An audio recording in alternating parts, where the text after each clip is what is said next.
All right. Hello, hello, hello. So, if you are watching this video, you are definitely in for a treat. I have one of my clients that is here, and she is going to share some of her experience and her journey through hair loss. So I am going to just ask her a few questions, and I'm just going to allow her to share with you guys, because I know that there is a lot of women that is out there, and you don't realize that you're not alone. Um, there is individuals that have been hand in hand where you are at. And this is my version of allowing you to experience that you are not by yourself. This is something that you don't have to fight alone. And so I am going to pass this over to my amazing, beautiful client, Mrs. D.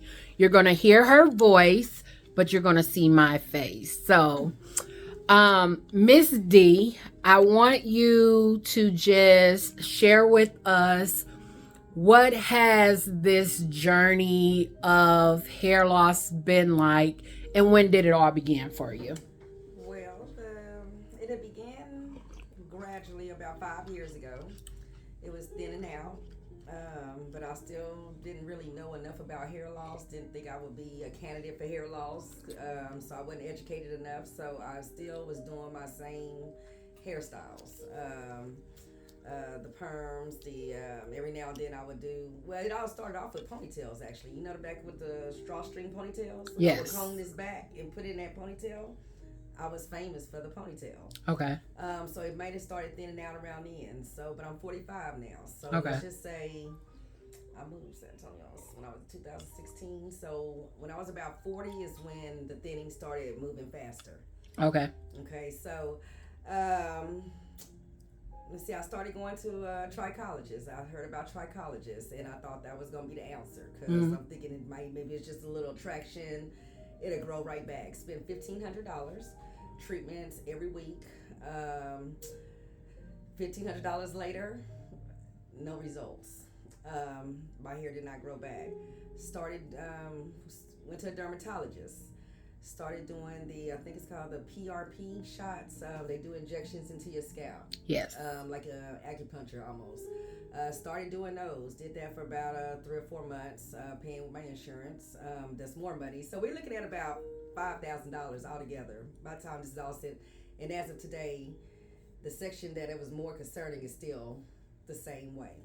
Okay. Okay, so I think after I haven't did any treatments in the past 2 years, and in those 2 years, it started affecting everything. I started staying in the house. Depression kicked in. Didn't want to wear a wig, though I'm not a wig person, so that wasn't fun anymore. Yeah. It was not me.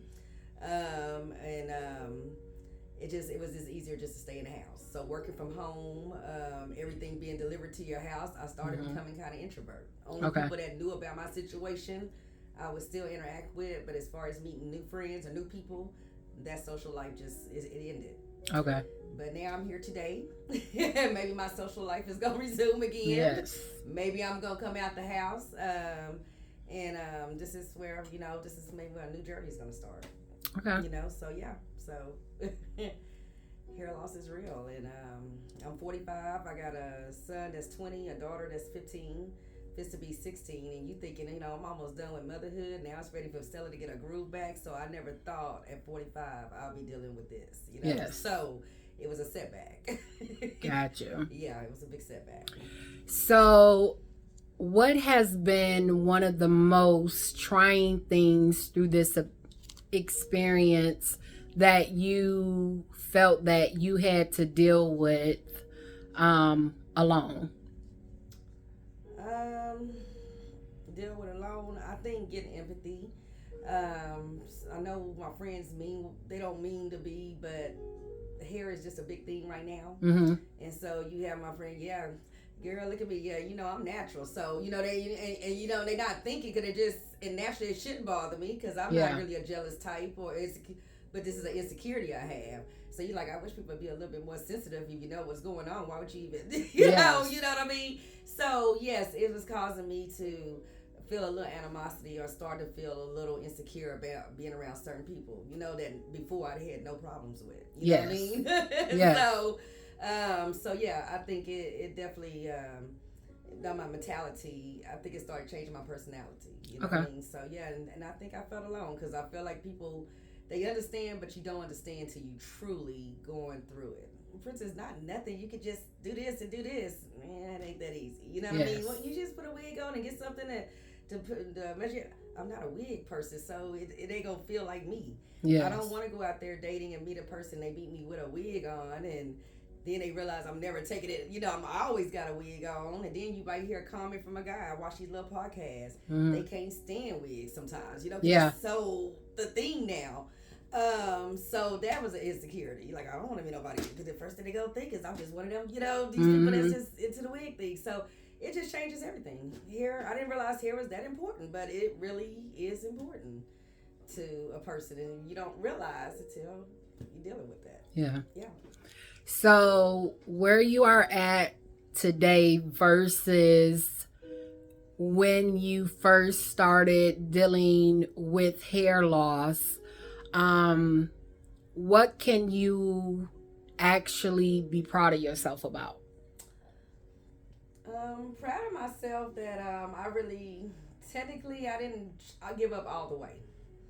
Um, um, I didn't give up all the way, and I still kept searching for solutions. I've been watching you for almost 2 years. I'm about almost 2 years. You know what I mean? It was between you and somebody in Houston. It was a guy in Houston. I was going back and forth, watch these videos, watch these videos. And finally, this year came, and I said, "This got to be the year. Like I can't sit in this house. I got to make a decision." And I went with you. So, so Thank it's like, you. yeah. So I knew I not giving up and doing it got to be a solution to something. You know what I mean? And you made me feel like somebody that truly understood, and I hadn't got that before. Well, you know what I mean? Yes. Everybody had a cover-up solution, but nobody really truly understood. Yes. And that's the part that, I'm glad I didn't give up. Yeah. And I'm proud of you. I'm glad that you didn't either. And just try to be, and just been, I would have got back out there, but I wouldn't have been happy. Yes. You know what I mean? Yeah. Well, I am glad that you have come all the way from San Antonio, guys.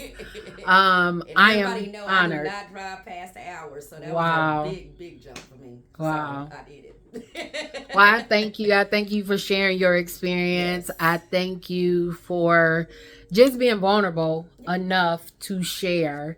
And I know that this will reach that woman that is in the place that you started out. Yeah.